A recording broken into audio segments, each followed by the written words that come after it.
I'm Stony Compton. I'm the moderator, and I'm going to let my crew into my panel of two introduce themselves before me. Go ahead, please. Ladies first. I'm Ann Koener. I'm a relatively new author.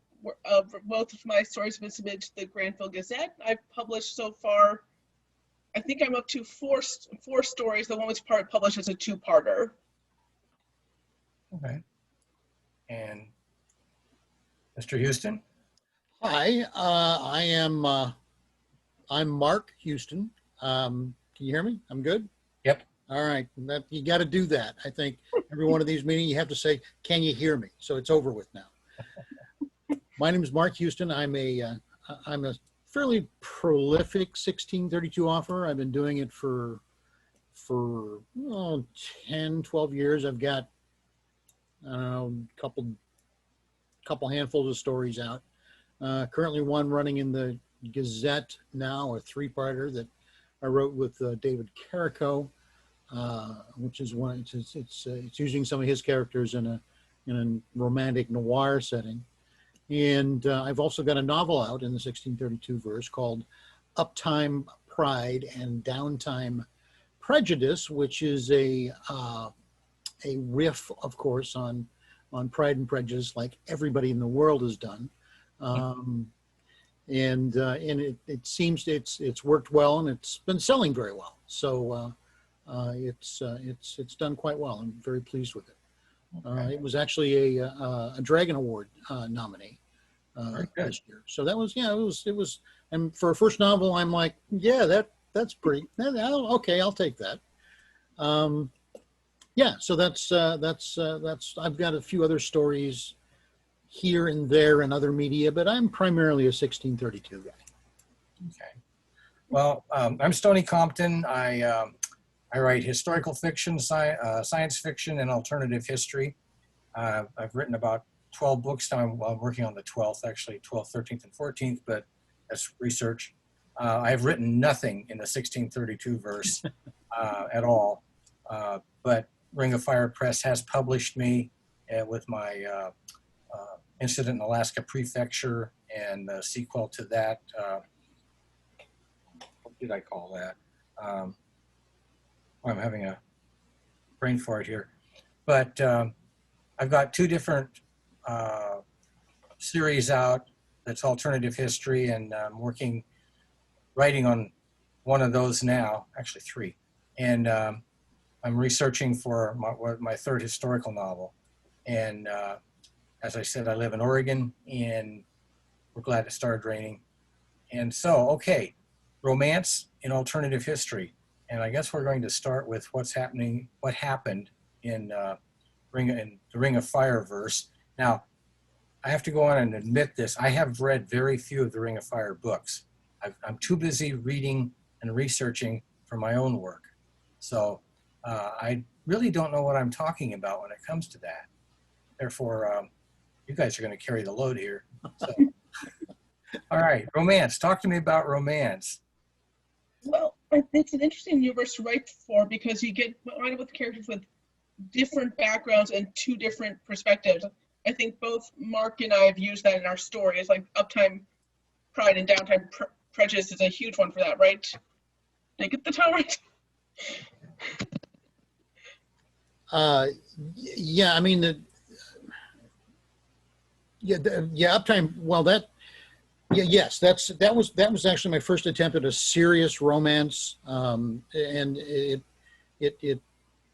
fortunately I had a template to work from. So, and oddly enough, the template I mostly used was Pride and Prejudice and Zombies. That that had more modern story beats than Pride and Prejudice. But anyway. 1632 by itself is always carried, and Eric has said this many times, that there's always a core romance in any 1632 story, and you can see how it carries on with different characters, and in each one of the major threads, as you look at the the main character thread, the the Italian thread, the English. There's always a core romance of some kind, and I still remember the first time I read 1632 years ago now, that when it's written from the point of view of Rebecca, right? Did you get that? Becky, yeah. It's written from her point of view, as she sees our hero, with the frilly shirt and the gun and doing the stand to draw off the bad guys. And it's the first time I read that, I went, what am I reading here? Is this some sort of, did we suddenly slip into we went from this action adventure thing to a classic romantic image picture, and then it sort of slipped back into the rest of it. And that scene has always stuck with me as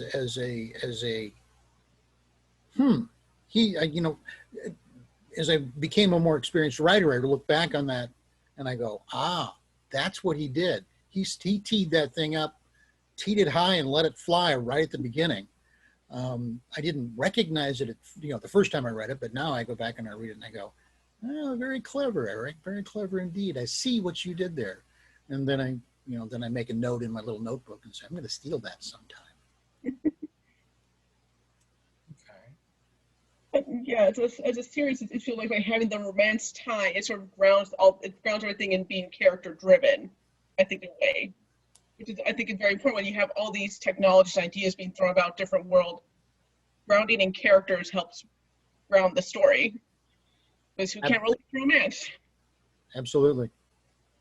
Romance is part of, I think romance is part of every novel, or should be. And I don't know about all the 1632 variations, but I know in all of mine, the female characters are just as active romantically in terms of, they're not waiting for the guy to come along and, give them roses and stuff.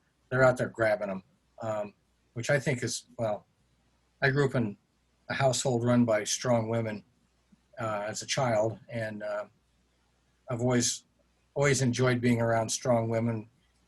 That's, ones who don't mince their words. I'm married to a strong woman, and one of the main reasons I married her. But how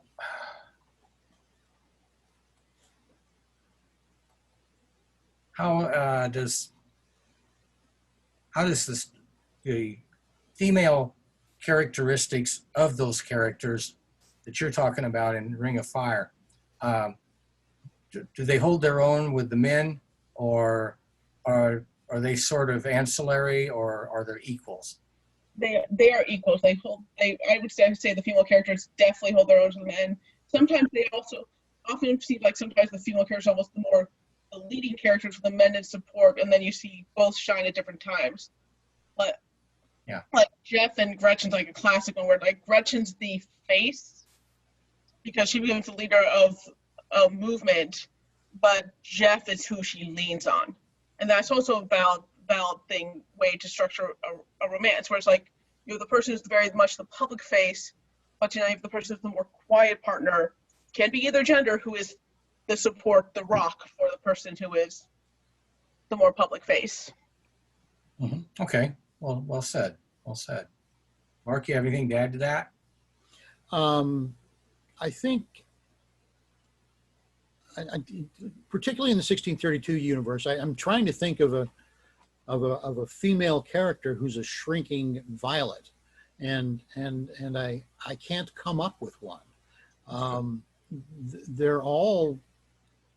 Anne, help me out here. I'm running down long lists of characters and almost every female character is strong, independent, fully realized, for the most part, female characters. Where Eric does a pretty spectacular job, and has brought his other other writers along with that, and considering alternate history can be kind of a male-dominated uh, category. Mhm. It's nice to see that. Yeah. Yes, definitely. There's very, I can't even think of any female characters that you wouldn't use the word strong for. They they all have different roles, but just about every female character could probably ascribe the word. She's a pistol. She's a firecracker. At some point. Yeah. Yeah. I'm just, even I don't think you can not write that. that's that's kind of what I see. I mean, they're all just pretty tremendous. And then that sort of sets the expectation for the universe. If you're writing female characters in this universe, even especially in romance plots, they need to be protagonists. There's no trophy females out there. Even Annalise, like at first she's probably the closest to a shrinking Violet, but even she, over time, you see her personality grow. And hers the only one I can think of, but that's because when you first introduced her, she's like 13, 14-year-old girl. Yeah, she's not fully formed yet. Yeah. But even then, you slowly see her being built up over time, and you realize that no, she actually is. But again, it helps that she's in a family where both of her other female members are quite the pistols themselves. Yeah, that'd be a tough family to grow up in. Yeah, the two books that I have through Ring of Fire, Twilight of Empire is the second one. I don't know why couldn't remember it there. It's the premise is that it's like Man in the High Castle, only it's in Alaska, and there's no time travel in it. It's straight what my version of what would have happened if and the Japanese have been owning the Pacific states have turned Alaska into a military prefecture where they're actually building a nuclear weapon. And the Germans already have nuclear weapons, but they didn't share anything with their allies. So it's a three-way thing between the Germans and the Japanese and the Underground Liberation, which is the Americans. And I thought it was fun to have the majority of the Underground Liberation shakers and movers be female, because the Japanese tended, traditional Japanese. I tried to extrapolate from 1944 and their attitudes, and the fact that there's only one Japanese military personnel, female, in the whole novel, and she was a first, and therefore she's probably got more testosterone than the other guys do. She has to prove herself, and I had a lot of fun with it, but I realized that being female would be an additional advantage for the Underground, because the Japanese would tend to overlook the women. They would assume they were subservient because every time they saw them, they were. And that was fun to play with. In your writings, 1632 verse or other, do you play with roles like that, female roles, as opposition like that? Yes, for me, very much all the time. I've got there's a novella length now that I did with David Carrico.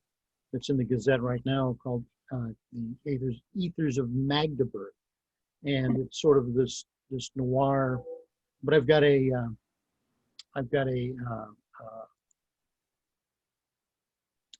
female protagonist who starts out as kind of it's noir, so she has this questionable motivations and questionable everything throughout the whole story, and part 3 isn't up yet, so I can't give any spoilers, but her motivations are suspect, and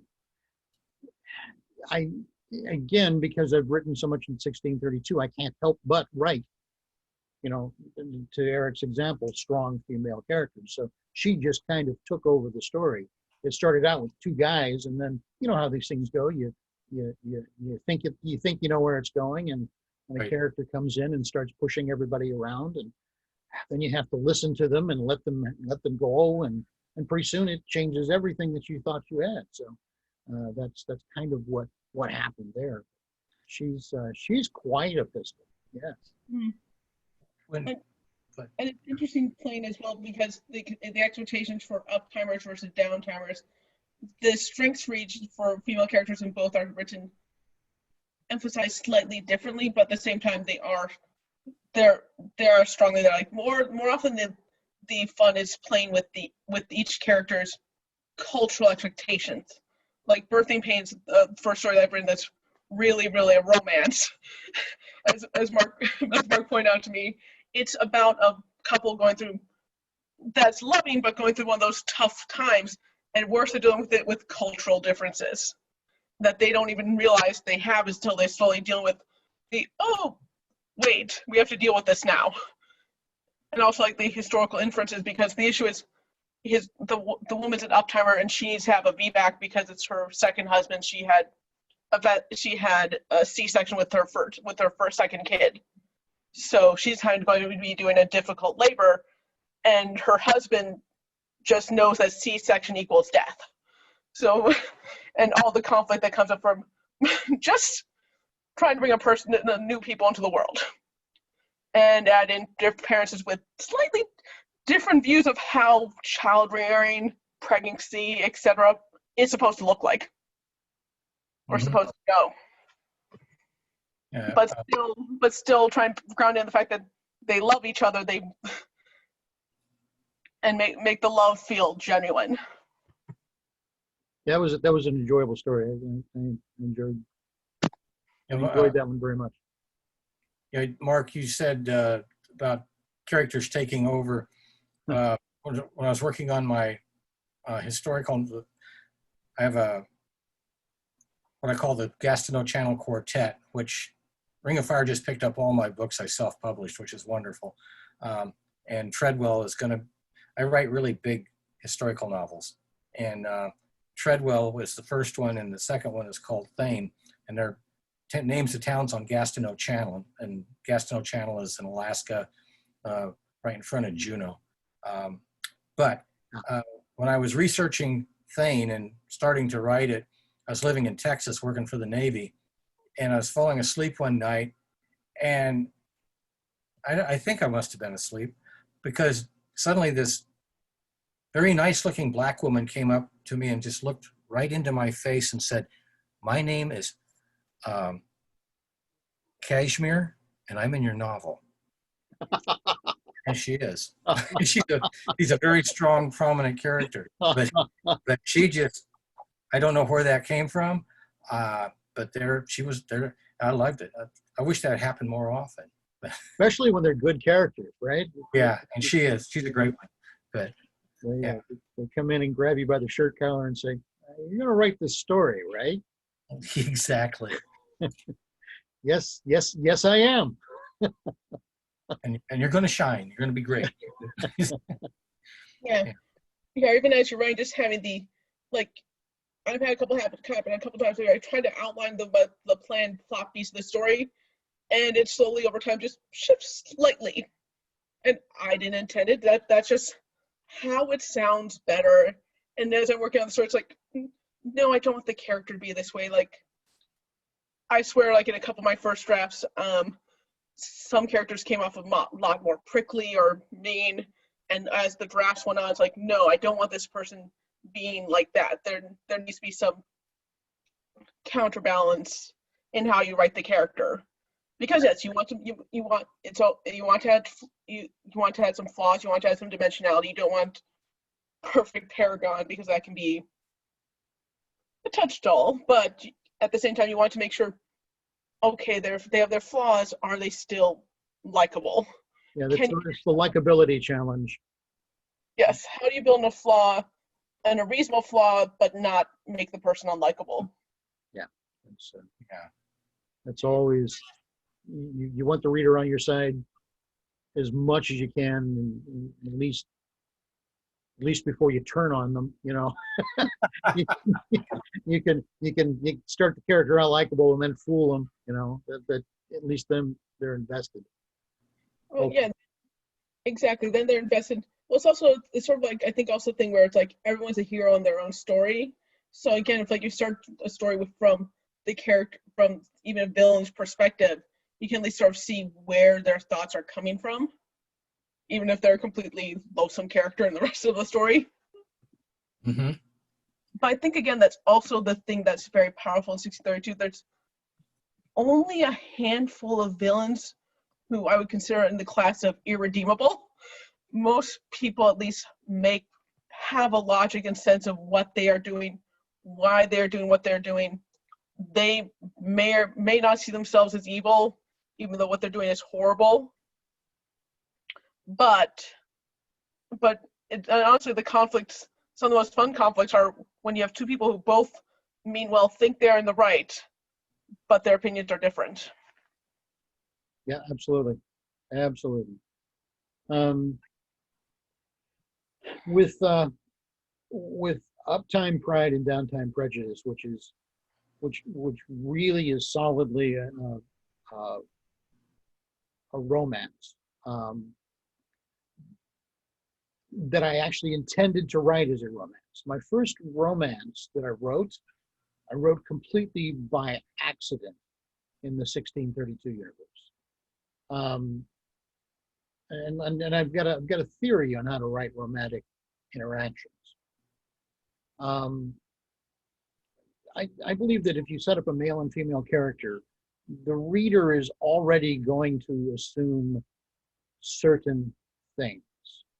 And I think that's true almost in real life too. I mean, you meet somebody and you sort of think and assume certain things, and it doesn't matter if it goes anywhere. It's just a little thing that taps in the back of your head, a scorecard, a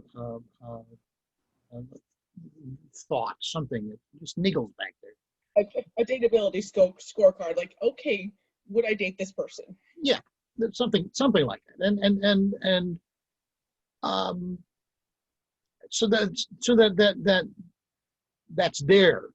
Anytime you put people in tension with each other, that's going to be part of the subtext that a reader is going to bring to the table, even if you as a writer didn't necessarily put it there. And so my first time that happened, I had a female protagonist and a male protagonist, and they were both doing their thing and fighting the good fight. And at the end, I realized that there was this subtle attraction going on that I wrote that I didn't realize I wrote. And I was like, wow, that's weird. That's a romance.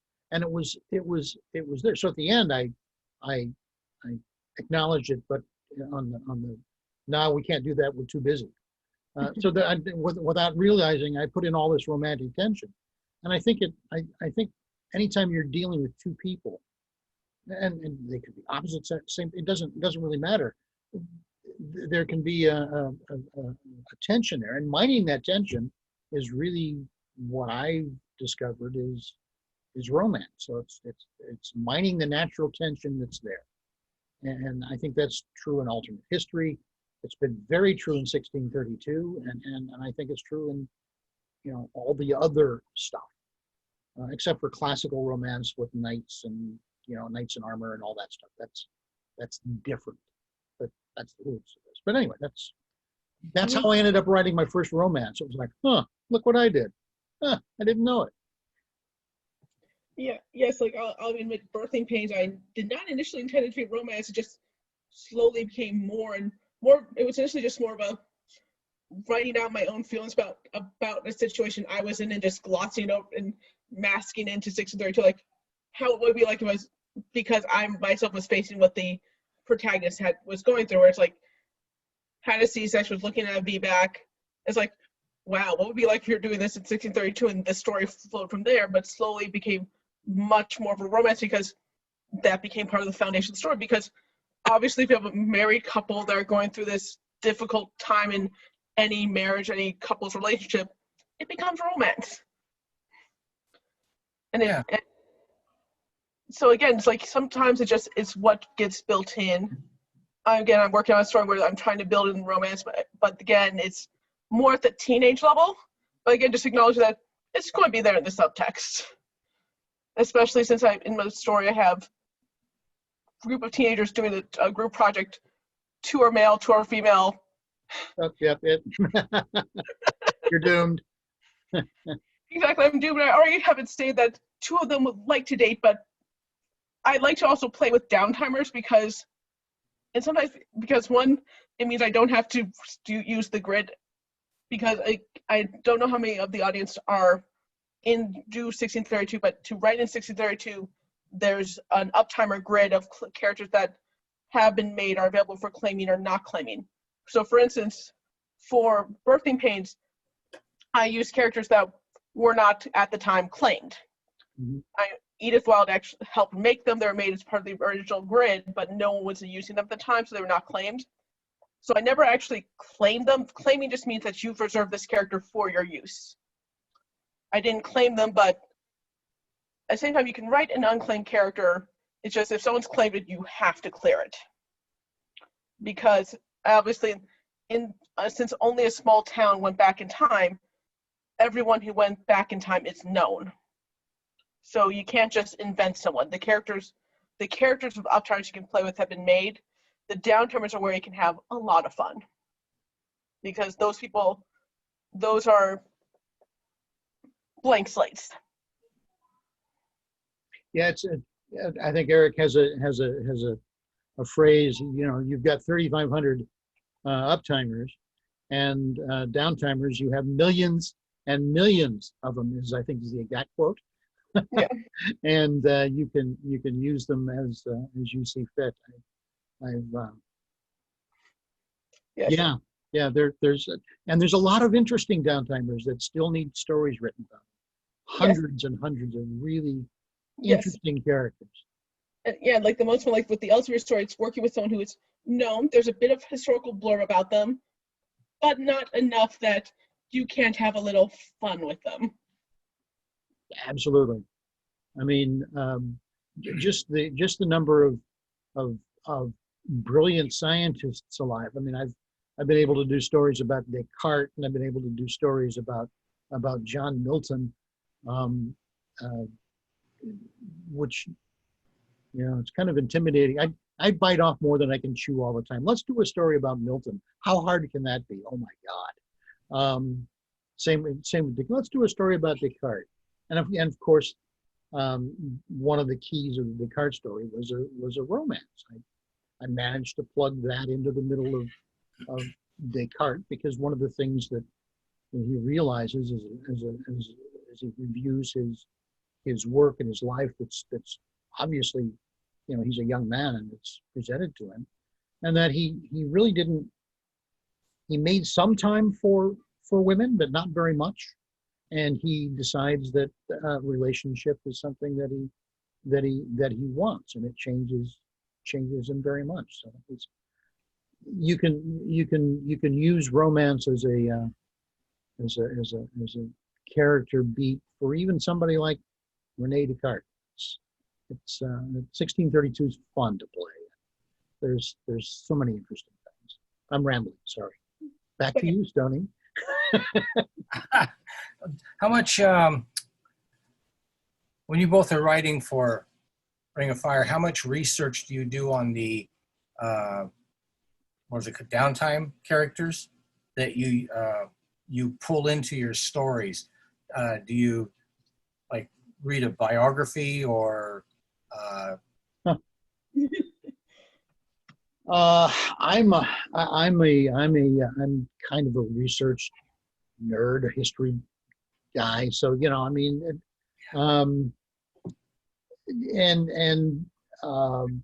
too much. Usually, my answer is I usually do too much. I mean, for me to do the Descartes story, for instance, it was a few years ago, but I read probably 4 to 5 biographies.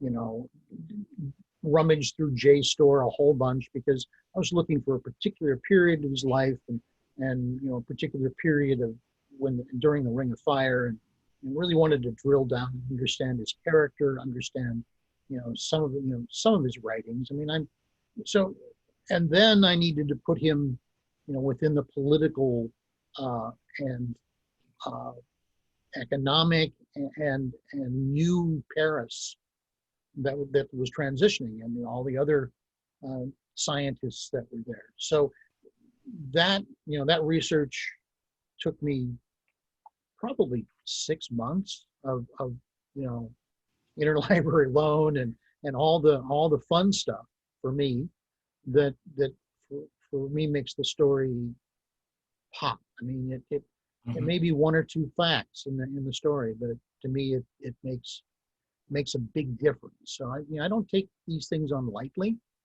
In Uptime Pride and Downtime Prejudice, I needed my Pemberley. So that's the great house, the mansion. That I found one, and it happened to be owned by a very rich family, one of the richest families in the world, and so I I know the layout of that castle, I know the rooms, I know that it's that level of research for me that it's writing in this universe is it's a challenge, and it's fun, and I spend way too much time on it. Wait. Yeah. It's bad. I'm probably not quite as extensive as Mark, but definitely it's on the fold of there's definitely many more hours of research. Like I could probably write, I actually started but haven't finished it, a nonfiction piece to accompany birthing pains about childbirth and child raising in the period of 1632, because it varies a lot. But that, and also for the Elsevier series, just finding some facts and biography about the characters, figuring out where they lived. Also trying to find printers that were working in Jena, because I have one of the major members of the family, two of the major members of the family, go to get themselves apprenticeships in Jena, apprenticeship and journeyman positions in Jena, to be able to pick up the new technologies.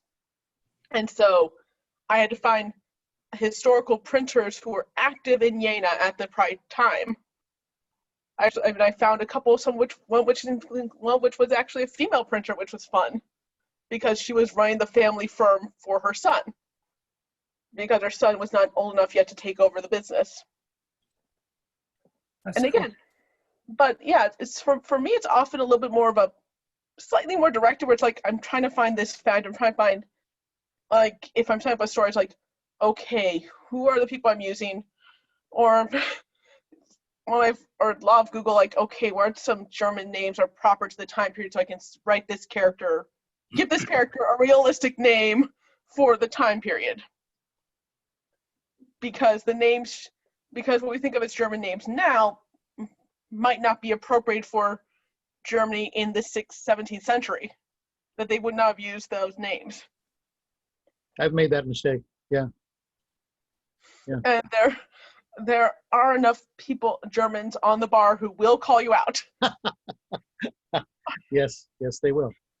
Or even like a story I'm working on now, I know I'm going to get challenged about climate as soon as I write this story, as soon as I publish the story, which is one why I said when I did, so I don't have to do the debate of, will this actually happen?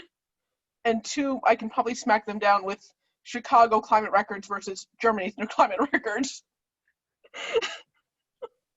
When it comes to research, I think that's almost the most fun of being a writer, is a rationale to read all these books, all these different books. Because, like, for my Alaska series, my historical series, Treadwell, I researched that for 8 months before I wrote the first page. But I was living in Juneau at the time, so I could go to the State Historical Library and I could read the old newspapers. I could look at, there's a Pinkerton agent that's involved. They had his file, had the original reports he made back to Portland. I got to read those, hold them in my hands. It was really cool. Now, Original source material. Ooh, exactly. That's the best. It is. And It took me 11 years to write the first book. It took me 4 years to write the second one, Thane, The Assassination of Warren G. Harding.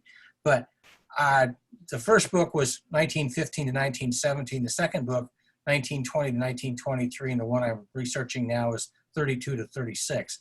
But I read all the newspapers that I can get, and I pay to have them digitized for me now, because interlibrary loan, you can't go to the library anymore.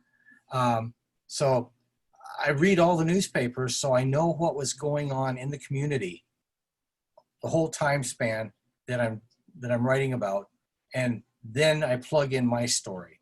And with the thing, the one I just published or just came out, it dealt a great deal with the Harding administration, which I thought had some incredible parallels to the current one, but which is not why I did it. But it's because Harding died on his way back from Alaska, and it wasn't happenstance the way I wrote it. But I needed to set up him as a character as well as a historical figure. And I'll probably, so far I haven't caught any flack on it, but then how many people have read it? But I just, frankly, I have about 3,000 books that I have bought for various reasons, all for research, of course. And that's the most fun part about it. And then building something, it's like all the research is like clay, and then you make something out of it. But anyway, so where do you guys go from here in terms of literary? Mark? I'm plugging away on a sequel to Uptime Pride. So I'm working on that. A couple of short stories. I've been trying to branch out. Like anybody, you know, I'd like to sell some short stories and novels outside the universe. Right. So I've been toying with those things. And a few short stories, you know, doing the old send them out to magazines and publishers and hope somebody bites. And so far nobody has, but you know, other stuff is, you know, has done okay. So yeah, that's what I'm doing. So I'm not a full-time writer, and you know, this is you know, when people say, "Oh, you wrote this book, you must be making lots of money," and I say, "No." It's this one's doing, most of them have been like beer money. This one, you know, it's beer, pizza, and maybe a dinner. You know, that's you know, we're doing pretty good, you know, with that kind. So yeah, someday maybe beer, pizza, and a car payment. You know, that's success for writing. Yeah, so far, yeah. And how about you? What are you doing now? I've got a couple short stories in various states. I hope to have one of them that's about a third of the way through. I hope to, by the time that this is being shown, hopefully it'll be at least slushed. At least the first draft will be slushed, but we'll see. Sometimes I write for more of a hobby, and occasionally having the occasional extra fun money is nice. You know, I actually like, it's my, hey, I want some new clothes money. Yeah. It's the money, yeah. When I sold my first book, Russian America, was published by Bain. It was Eric that got me in the door there. I was working for an environmental engineering outfit out of Seattle, and of course I told everybody as soon as I got the yes, we'll do the book. And one of my coworkers came up. This nice lady came up and put her hand on my arm and said, "You're a published writer now. Are you going to quit your job?" Wish I could. Oh, you sweet summer child, you. Yes. You know, All right. Go ahead. I said that this is it's a hobby for me. It's a hobby that has pointed out what I really enjoy doing. I do some freelance writing, but that's also what I do more freelance writing. It's more nonfiction, more towards nonfiction or editing and science and writing science textbooks, like ghostwriting science textbooks and things like that. Mm-hmm. So I do write as well, more freelance, just But again, it's usually always a little bit of extra money here and there. Because I'm currently a stay-at-home mom, but this is one of my hobbies and intellectual outlets. Yeah, I was working for the Navy down in Corpus Christi, Texas, and I just could not handle the weather, the climate there. I'm used to the Pacific Northwest and Alaska, and it's humid and buggy, and we had mosquitoes in Alaska, but anyway, so I quit my job, quit a federal job, and came out to the Pacific Northwest thinking I could get another job. Nope. So I am now living on Social Security and writing my butt off, and hopefully this will turn into some extra bucks. It is in bits and drabs, but not nearly enough to have steak every night. But beer money, beer and pizza. Beer and pizza. Well, I don't do that much pizza anymore either. No, it's Chicago. I have to. Oh, yeah, that's true. It's a rule. So, wow, where do we go from here? Well, I mean, I gotta, we're talking about 1632 in romance, and I think we've kind of, it's a key component of the series. Always has been, and I think it will be. And I think if you want to write in the series, then you probably need to include some, particularly for people who might be listening to this saying, do I want to write for the Gazette? Do I want to write in that series? Yeah, absolutely one should write in the series. But think about the subtle romances as a component of what you're writing, because that's what's that's part of the mix. That's part of the product. Not that you have to write to every market. That's not, that'll drive you nuts if you try to chase markets all the time. But you need to be a little bit aware of it as you're typing something up, going, gee, is this going to sit on my hard drive, or am I actually going to maybe sell this to somebody that wants to read it? So balance there. But yeah, think about romance if you're going to be writing for the Gazette, at least in some form. Yeah, yes, it's basically not every story is going to have romance in it. I mean, 3 of the stories I've published, there's no romance in there, but everything is character driven and based on how the characters are relating to each other. Very character driven, very accurate. Romance will naturally be pulled into there. It might even be intended as, it's not going to be a bodice ripper, but it is perfectly common in the stories to have, at least in some shape or form, 2 characters who appear to be at least in like, if not in love, during the course of the story. And that's perfectly fine.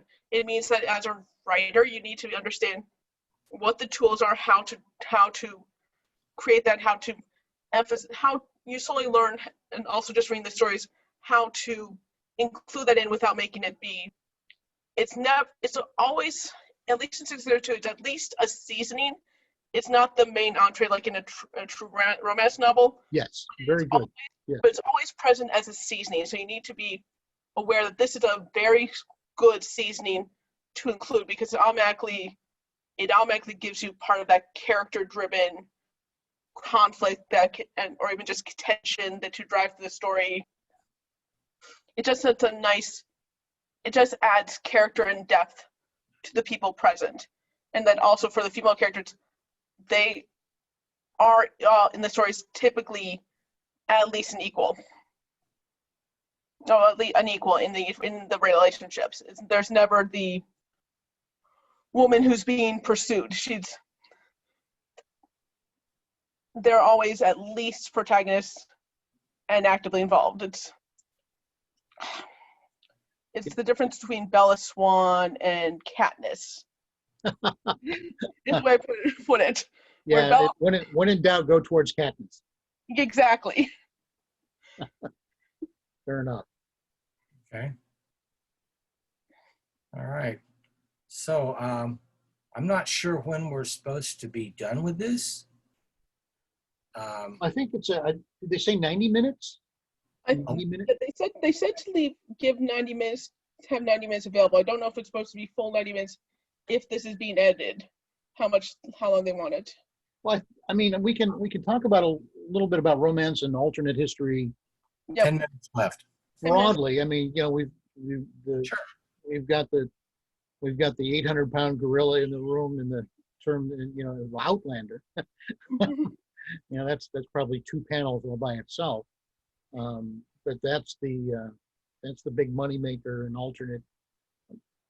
I don't know. Is that all right? Let's do that. Is that historical fiction or is that alternate history? Outlander? Yeah. I'm embarrassed to say I've never seen it. Oh, or read it. Oh, here. Oh, I read okay. it. No, I've seen of it. I've not actually seen or read it, but I know of it. My interpretation would be alternate history, since you have a character from modern day going back to, or at least a person from one time era going to another. So I kind of view that same thing like a Connecticut Yankee and King Arthur's Court scenario. Yeah. It takes it more into alternate history rather than straight historical fiction. Mm-hmm.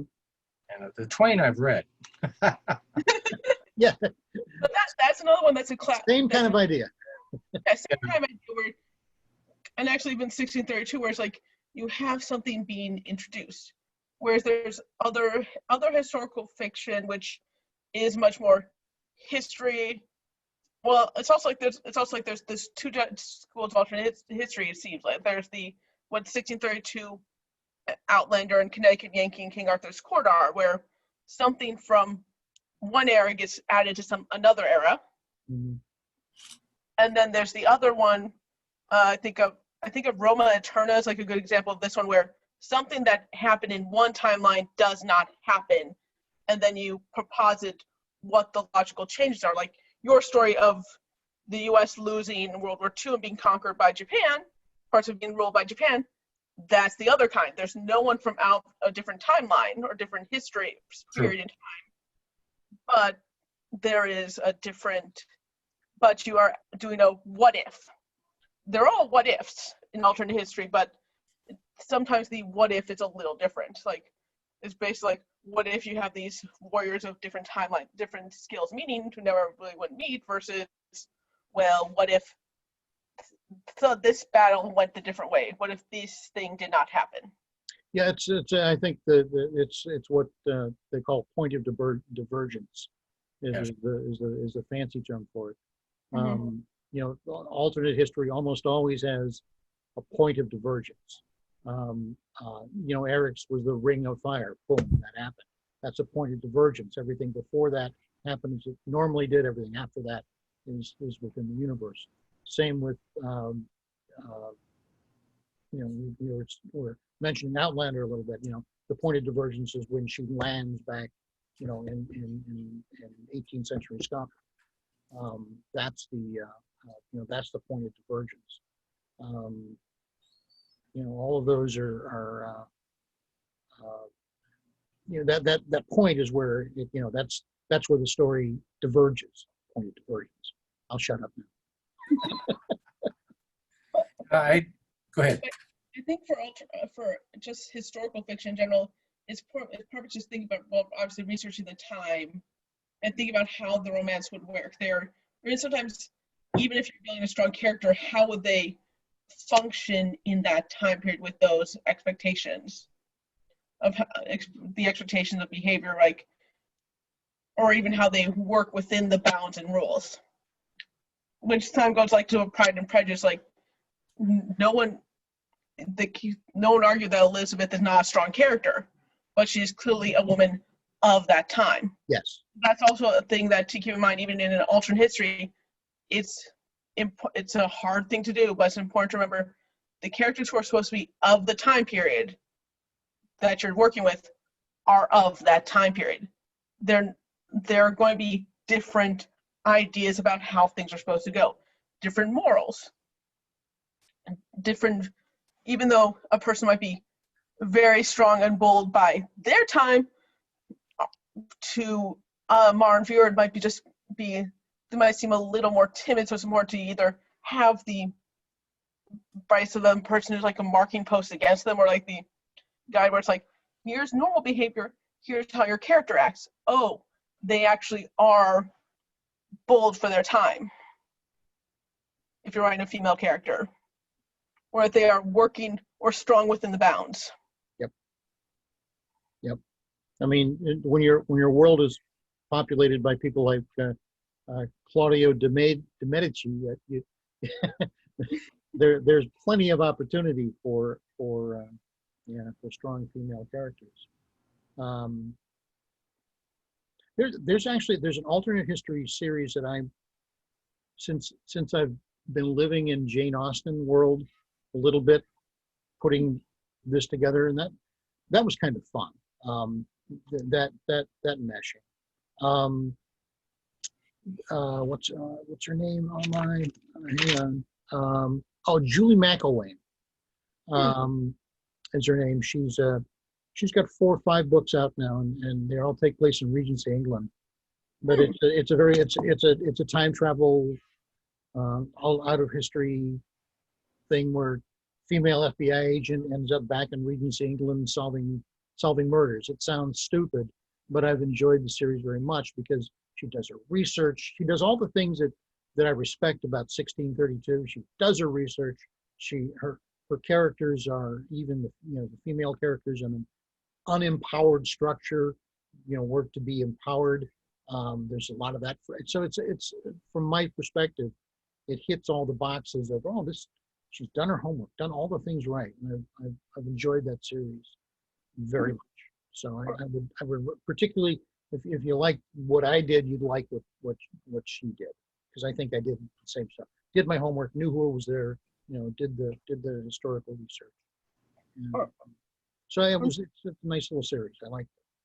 I was going to say another one that comes to my mind is Colleen McCullough's Masters of Rome. That's a really good one where it's got a little bit of divergence from the time. Actually, the divergences it has are always explained, and they fit with the time. And again, you have very strong female characters, but they are strong of their time. And you can see how they use their power, how they manipulate within their power. But the characters are always real. They're also grounded and most of the divergences come from Colleen McCullough trying to explain why certain things worked out certain ways. And she at least always explains where she made a divergence and why. Like having, at one point, Marius and, why am I blanking on the name? When do you get to my page? No, it's Marius and whoever the Civil War was with. Octavian? No, the Civil War before Julius Caesar. It's Marius versus. No idea. Whatever. It's the Civil War that actually really set up the eventual Civil War between Julius Caesar and Pompey. Right. And then Octavian and Mark Antony. And I'm right now blanking on the name, and I'm going to be kicking myself as soon as I remember what the name is. But by tying up those two at one point being brothers-in-law, or like, explains why Marius would have.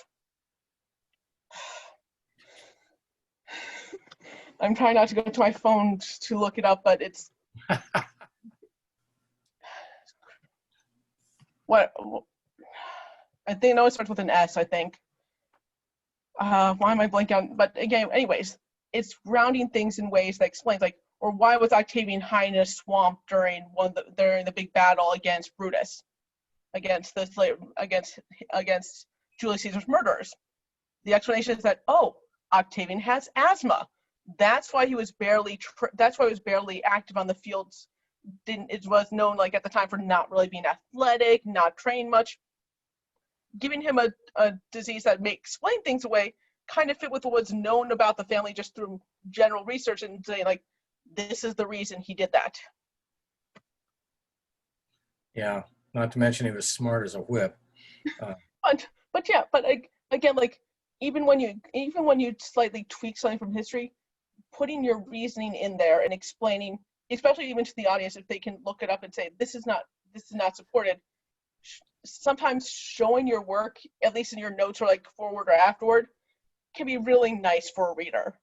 Yeah, I caught a lot of flack. My first book, Russian America, it's 1987. The Tsar still owns Alaska, and the lower 48 is all balkanized.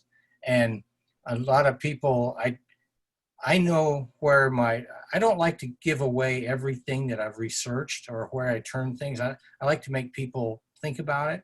Well, I got a lot of people thinking that it was the Civil War, the American Civil War. No, it was fought in 1850 in my world, but it was 1804. And I dropped a couple of hints. Oh, I know of two people that got them. The rest of them didn't. And I caught a lot of flack for that. So ever since then, I try to make it real obvious where the world went awry from our time to what I'm writing about. But yeah, I like to make my readers work a little bit, which is probably sometimes not a good idea. Well, I mean, there's definitely some times where you can't explain every little detail of what you're thinking, but sometimes if there's something that a reader who does any amount of research will call you on. That's it, Sulla. Oh, that never happens in the 1632 universe. People will cut you all kinds of slack if you get a technical detail wrong. Oh my. Oh my. Oh. One of the most good and sometimes annoying things is that there can be crowdsourced review, and there are a couple, and sometimes it's always important to remember the only people whose opinions really, really matter are the editors, Walt and Bjorn. Everyone else is just giving you helpful advice, and that you can take or leave, because, for instance, there are a couple of people on the bar who have their viewpoints of what they like and don't like, and sometimes you can trigger them, but that doesn't mean they are correct. Or that they are. There will be a panel later, or maybe earlier. Maybe it's earlier, depending on when this happens, on writing for the Gazette. And I'm pretty sure we're going to talk about some of that stuff in detail on that panel. About handling feedback. How's that? Because some of it's helpful and some of it's head-scratchingly irrelevant. I think that's true of any writing environment. Like if you are going to a book group as well. Again, ultimately, unfortunately, the ultimate judge of who likes or doesn't like it is the person who's buying the story to publish and the people who buy the story to read it. Yep. Absolutely. The series is just full of romance, and I never set out. I'm by nature a technical guy. I work with giant steam systems and boilers and big rotating equipment. So I'm a nuts and bolts fix-it engineer guy who never realized that I had a knack for maybe writing slight romances in what I thought was going to be an adventure story. And every time I end up writing an adventure story or a noir story or a car chase story, there's somehow in there it manages to be some kind of a relationship, and I think it's because my stories tend to be more almost always character driven. So when they're character driven, the character's going to interact and things are going to happen. And sometimes they take you and grab you by the shirt and tell you what's going to happen. But yeah, I never realized I was a person who wrote books that had a certain amount of romance in them. Yeah, working on a big boiler today, and I'm talking to you about romance writing tonight. That's weird. It's funny, like my background, I actually have a PhD in biomedical research, and my first story, the story about featuring the House of Elsevier, was written because I was annoyed at being constantly paywalled by Elsevier articles. That's how it started. And even that, there's a relationship at the heart of it, which is the relationship between the two brothers, or it's the uncle and nephew, but they're kind of at the age difference where they're basically cousins to each other who are running this firm, running the firm at the time. And that's the start of the story of them coming to grips with the fact that, oh, our name's there, it's the device, or it's our trade, it's our logo, but it's not us. And that again is the thing about 1632, it's always character driven. Even if you're writing about something as simple as publishing history, or what publishing is like, or what's published in a story that's about, ultimately about how about a publishing family trying to navigate its way through a changing world, or person trying to set up a fruit fly lab, or people trying to just navigate the natural stages of life, like have going through a difficult pregnancy, is ultimately going to be grounded in romance or character driven. And because character driven naturally drives to romance, because part of character is who they like, love, who they hate, how they relate to each of these people, and those naturally drive the drama and tension. Yep. And how different decisions affect those around them. Well said. Agreed.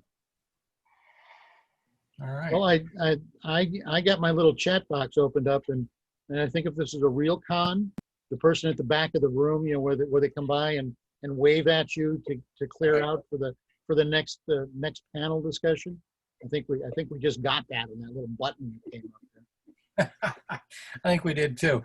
So it was really nice to meet both of you, and thank you for being on this panel. And we'll see if we can do it again.